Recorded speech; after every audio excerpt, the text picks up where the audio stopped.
Good morning, everybody. I'm Lou Mello. I'm hosting. I was voluntold to host this year, so I'm happy to do so. Mary Gask is with us and doing all the behind the scenes string pulling. So I thank you all for being here. We have a wonderful guest today. And let me tell you how we're going to proceed so everybody's aware of this. We will introduce Chief Mark Keel in just a moment, but if you have questions for him during the course of the presentation, please put those in the chat and we'll monitor those and ask those questions at the end of the presentation. And again, a reminder, we will be doing these once a month on the first Monday of each month. So don't be surprised when you don't get a weekly email from Mary. It's just going to be monthly. And we certainly hope you all enjoy these and continue to support the program. So let me introduce Mark Keel.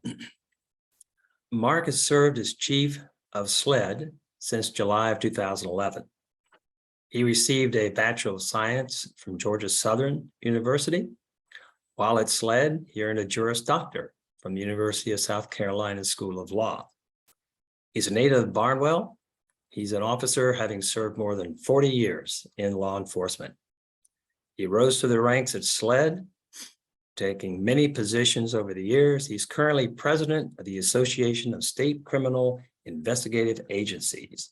I'd like to welcome Mark and turn over the program to you, sir. Lou, thank you. I appreciate the opportunity to be with you here today and to talk to you a little bit about SLED and what's going on and from the law enforcement perspective.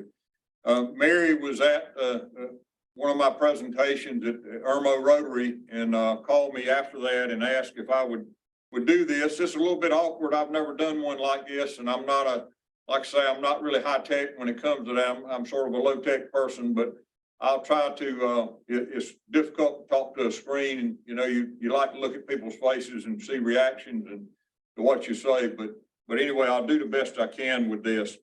But I was asked to speak at Irmo Rotary a little bit about SLED as an agency, what we do, what our responsibilities are, and then just kind of the criminal justice system, kind of where we're at. And so I'm happy to do that this morning. The first I'll tell you that SLED's mission, and it was created about 1935, 1947, was simply to do one thing, and that was to provide technical expertise and personnel resources to local law enforcement.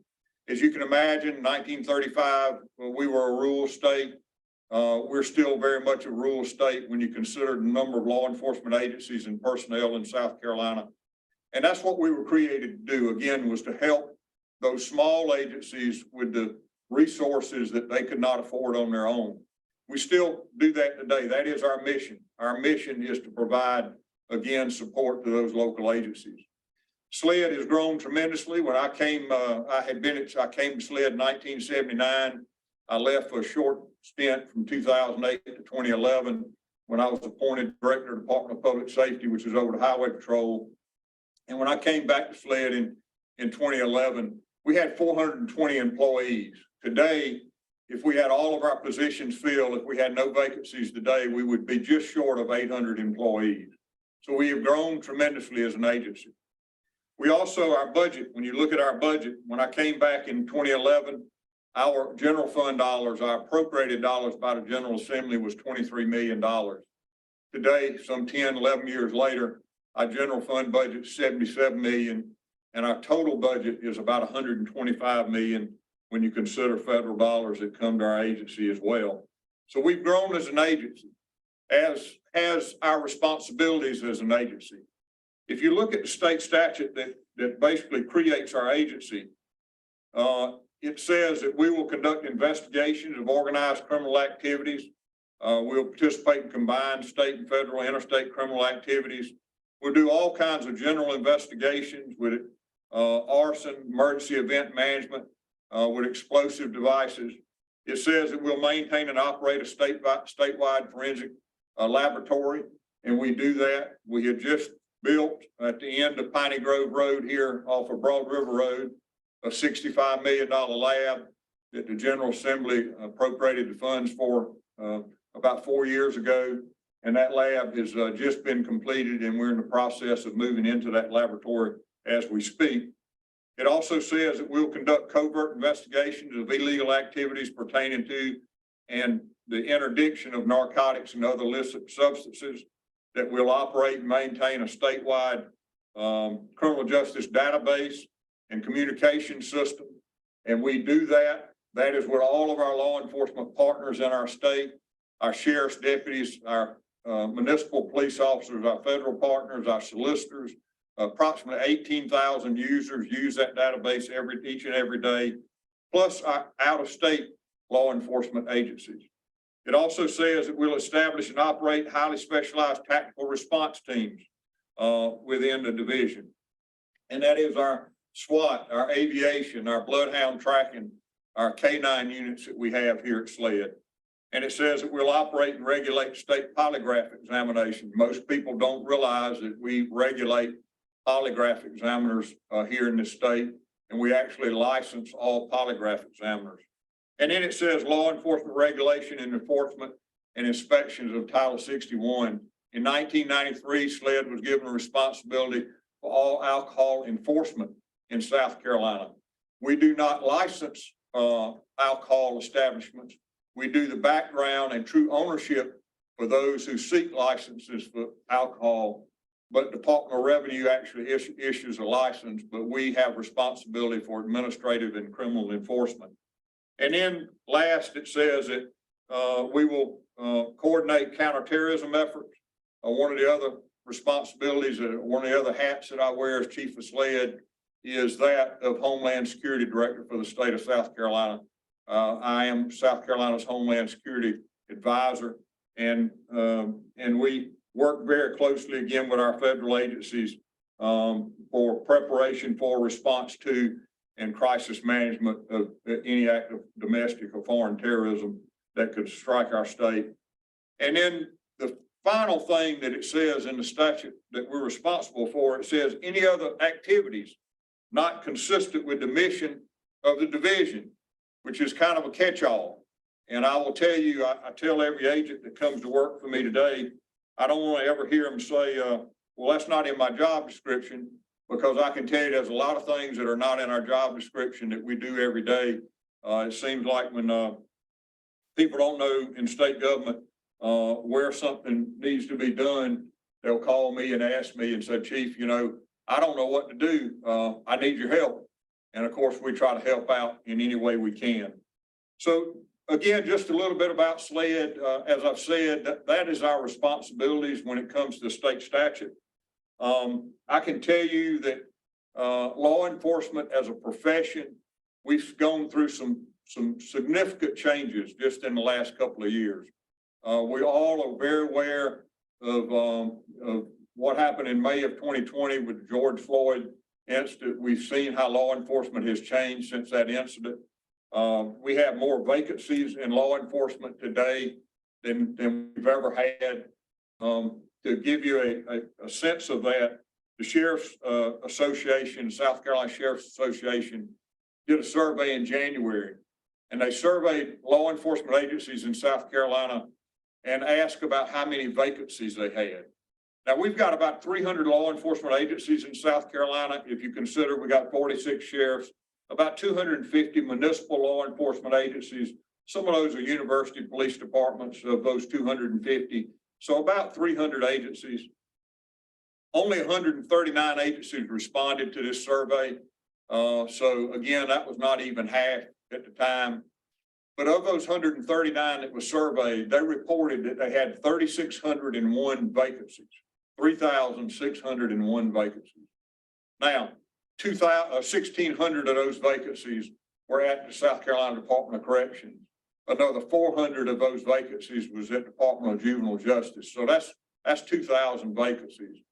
But that leaves 1,601 vacancies in your traditional first responder law enforcement type agencies. And again, that's less than half of the agencies reporting. What we've seen over this time, and when you survey our agencies here in South Carolina, approximately 70% of the agencies in our state are less than 25-person departments. A year ago, if you looked at the number of agencies with less than 10 personnel, it was 118.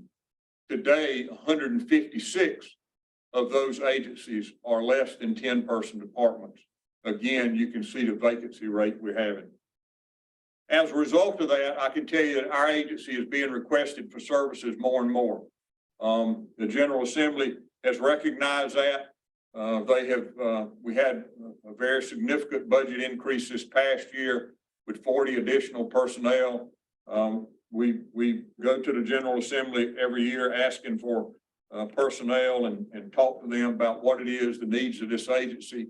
And again, they saw this year the significant increase in services is being requested of our agency as a direct result of the vacancies that we're seeing in law enforcement across the state.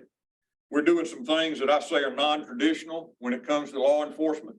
When I look at law enforcement in South Carolina and what we've done over the years, we've never pulled shifts in agencies other than like when we had a historic flood or hurricane where we'd actually go in and assist law enforcement and work shifts. But we've been working shifts in Allendale County since May the 2nd of this year. We had a Allendale County sheriff call me and said, "Chief, I've got 5 sheriff's deputies." Allendale County, poorest county in the state, only county, believe it or not, that did not have 24-hour law enforcement service. After midnight, you know, you had to call and somebody would have to come out. The Allendale police chief had retired. They had one officer left, and they asked us to come in and help. So we've been working shifts in Allendale County since May the 2nd, answering calls just like local law enforcement. We work DJJ. We work shifts at the Department of Juvenile Justice. Again, if you'd have told me that one day we would have SLED agents working shifts at DJJ, I would have told you that that would not have been possible. It's nothing we would have ever done. But again, because of the shortages and our role to try and help fill those voids, that's the kind of responsibility that we've taken on. And then crime suppression. I'm going to talk to you just a little bit about crime here in just a minute. We've seen a significant increase in violent crime in South Carolina. As a result of that, we've had many sheriff's departments all over the state ask us to come in and assist them in what we call crime suppression. We basically work those details along with our other state law enforcement partners, our Highway Patrol, our PPP, Probation, Pardon and Parole, and also our Department of Natural Resources, where we go in and we basically saturate a community that is being plagued by drive-by shootings and drugs and those type things. And we go in and really saturate that area and try and calm the fears of those communities that live there and try to help those local law enforcement agencies out. You know, one of the things that I always say about SLED is our role, I believe, one of the most important roles that we have as a state law enforcement agency is to see that we have an equal level of justice in South Carolina, no matter where you live. So if you live in a small county like where I'm from Barnwell County, or whether you live in Greenville or Horry or Charleston, the more wealthy counties in the state, every victim, every citizen deserves an equal level of law enforcement service. And if there's one thing that I get across to you today, I believe that that's SLED's role, and that's our mission, and we take that very seriously. So that's why we support our local agencies. When it comes to crime, again, I'm sorry to tell you, don't have a lot of good news about crime in South Carolina. Over the past 6 years, we've seen a gradual increase in violent crime. From 2019 to 2020, we saw a huge increase in violent crime, especially murders and aggravated assaults. We saw murders go up from 2019 to 2020, murders went up 22.9%. If you look at that as over a 5-year average, I've said that we've been seeing this increase over the years. If you look at that over a 5-year average, we've seen murders in South Carolina escalate 52% over 5 years. Now, again, if you think about it, I mean, that's just, you know, those numbers I think are staggering when you think that we've seen that. You've probably seen or read about stories in the media. And so we realize that that is what's going on in our communities. And I would tell you, it's not just South Carolina, but it is all across the nation that we're seeing those increases in violent crime. Aggravated assaults, we saw go up 10% from 2019 to 2020. And again, if you look at the 5-year average from 2015 to 2020, aggravated assaults were up 10.1% during that same period of time. Surprisingly, property crimes have continued to go down. We've seen property crimes go down year after year. And with the exception of arson from 2019 to 2020 went up 22%. But your burglaries, your property theft, your vehicle theft, we actually saw have continued to see those crimes decrease. We ask ourselves why on the property crime side. I can't tell you exactly why. The innovation of Ring doorbells and so many simple security systems that people can install in their homes and monitor through their phones and that type of thing, I think certainly plays a part in that. But and sadly, I will tell you that numbers for 2021 that will be coming out very shortly.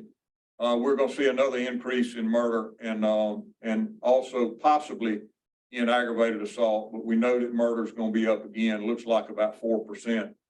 So that will be the highest number of murders. Last 2020 and in 2021 will be the highest number of murders that's ever been reported in our state since we've been keeping records since 1960.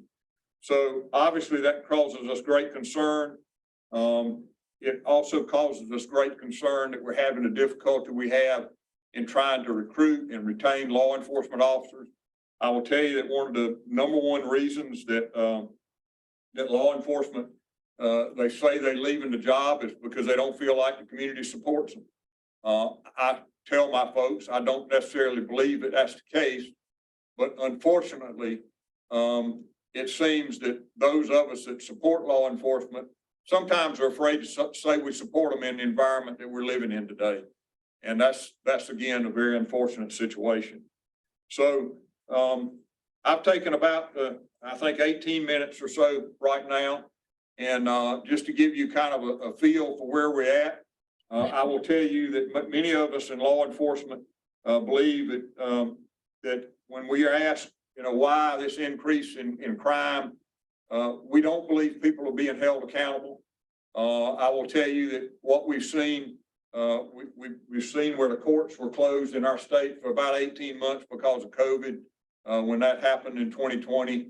And so our backlogs of holding people accountable continue to grow and get larger.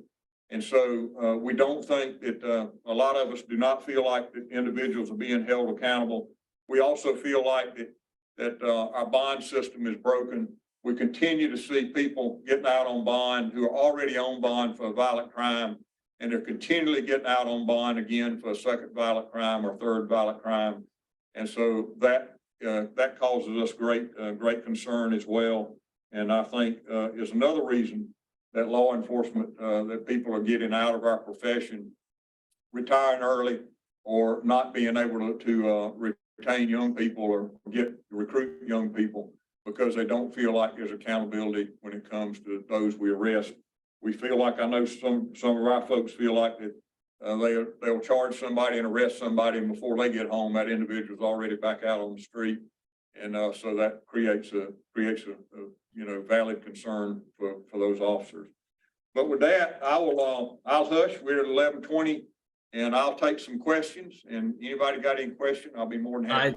I do have some questions. I wrote down about 10 of my own, but I haven't put them in the chat yet. But I'll start off with a pretty positive, upbeat one, and that is a question. What advice would you give to someone that is seriously considering a career in law enforcement?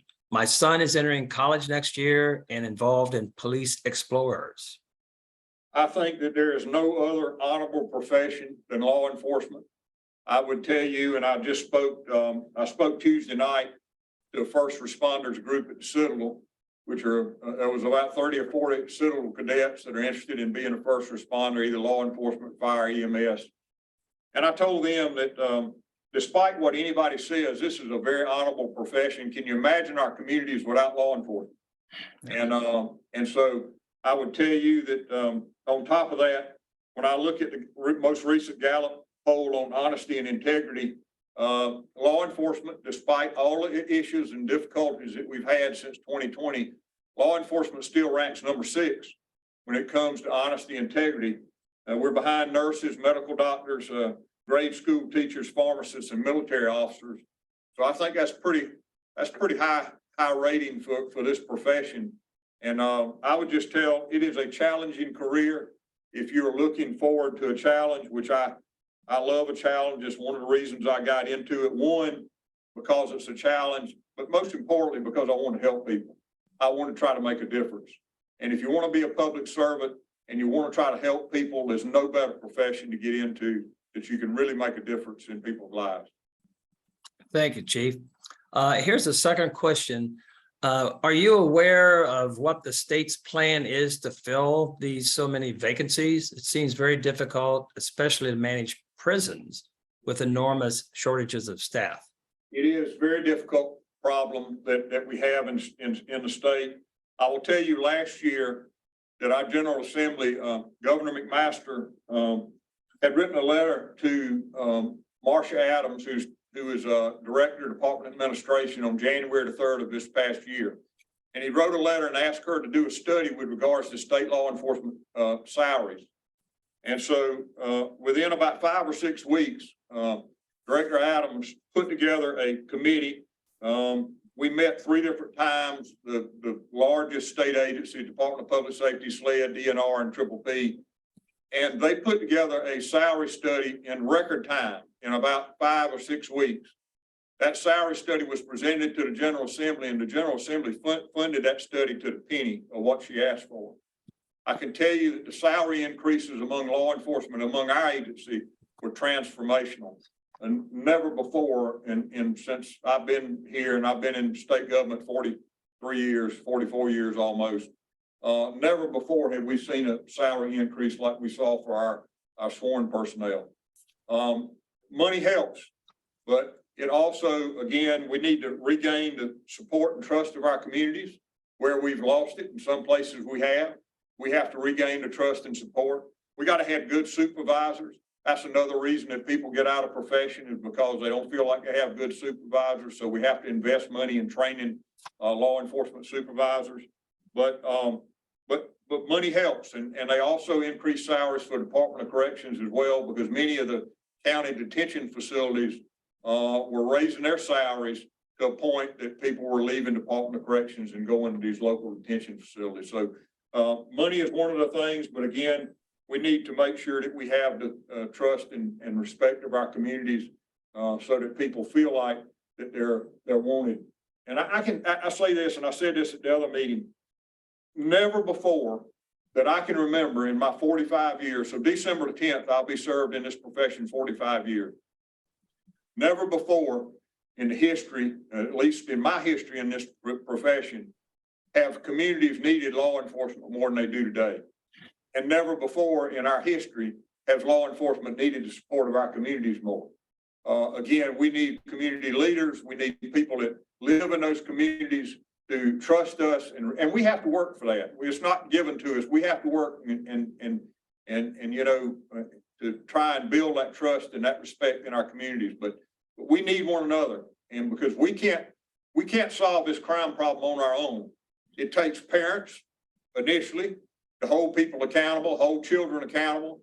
Parents have to be involved, but it takes our faith community, it takes our schools, our administrators, our social services, our mental health providers, and law enforcement all working together if we're going to do something about this violent crime problem that we have in our country today. Yes. Okay, I'm going to sort of combine a couple of questions here. First, where or what is the majority of murders? Is it domestic violence, or is it gangs or some other aspect? And one specifically, what is the gang situation in Columbia?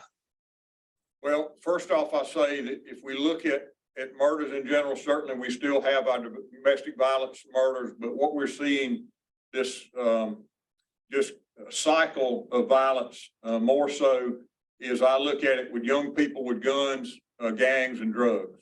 What we continuously see is we continue to see young people that are again, it goes back to not having a father figure, not having parental accountability, that they're looking for somebody to respect them. They're looking for somebody to have a want for their, for be respected, to be acknowledged, and they get involved in gangs, and they end up getting involved in drugs. They shoot one another. 2 days later, there's going to be a retaliatory shooting. And we're seeing this just a constant cycle and revolving door of these individuals getting involved in crime.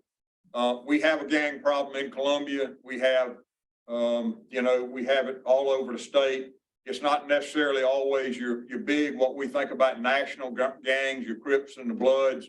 We have those, but again, it's more, it's a lot of local, little small gangs that just might be the East Side Boys, or, it's just, again, it's just groups that they have their territory, they have their drug trade, and they want to get involved and try to be recognized, and this is their way of doing it. And so we have to continue to work very hard on that cause.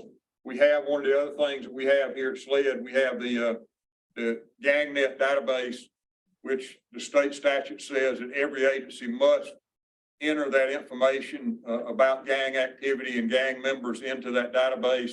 That database can be used in a lot of different ways. One of the ways it can be used is in bond issues when it comes to setting bond. And we need to, every time I talk to chiefs and sheriffs, I continue to encourage them to put that information in the gang database, because we know they don't just stay in one jurisdiction. They're moving across county, city lines, and we need that information to help us. That intel information is beneficial to us. Okay, I'm going to try to combine a couple of other questions. One, what can the citizens of the state do to help?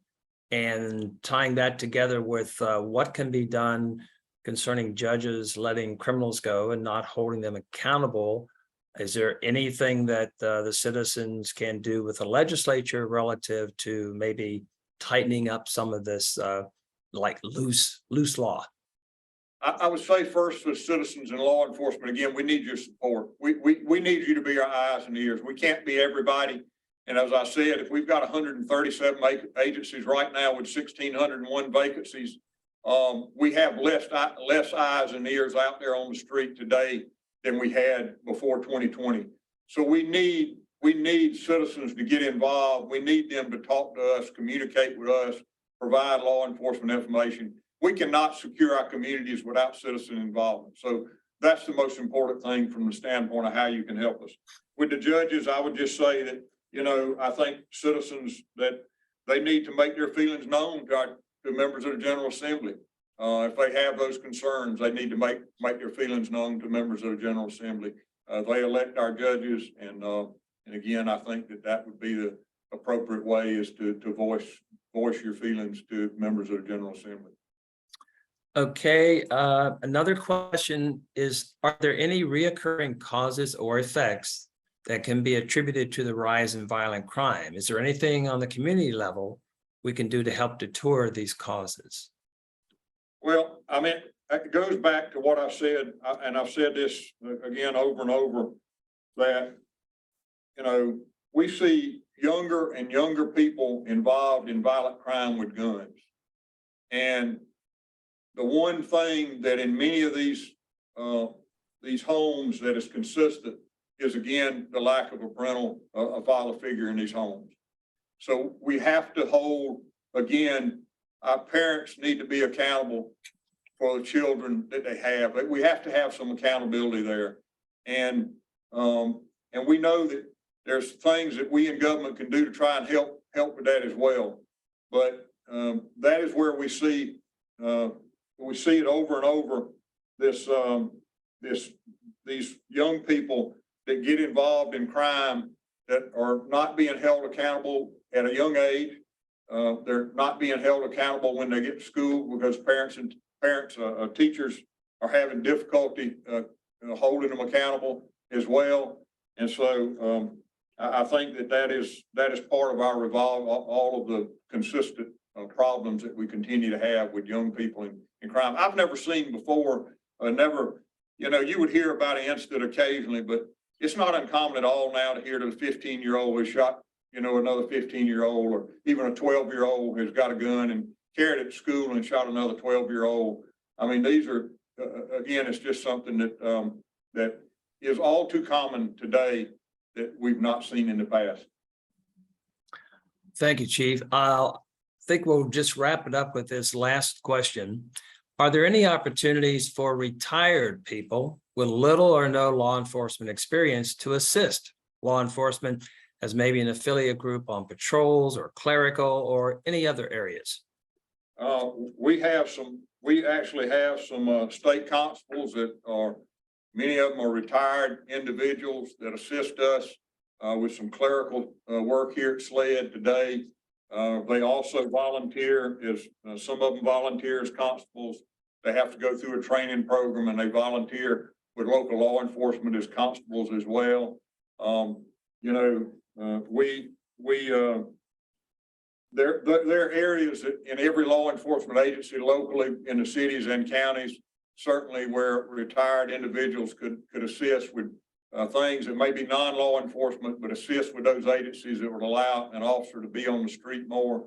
And so I would tell you to contact your chiefs and sheriffs and make that opportunity available to them. I think that certainly there are things out there that we could benefit from.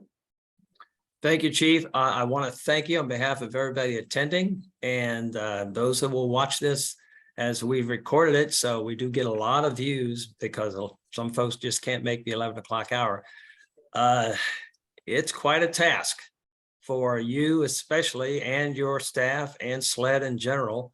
And I think we all very much appreciate your efforts. We really do. So with that, thank you, Chief. We're going to wrap it up, and I want to invite everybody again on the first Monday of each month. And Mary Gask, yes, you'll see her email, but please open it up and be happy you're getting it and have an opportunity to listen to presentations like this. So we'll wrap it up, and I thank you all for attending. Thanks, Chief. Thank you. I appreciate the opportunity, and let me know if there's anything I can ever do for y'all. Thank you. Yes, sir. Thank you. Thank you.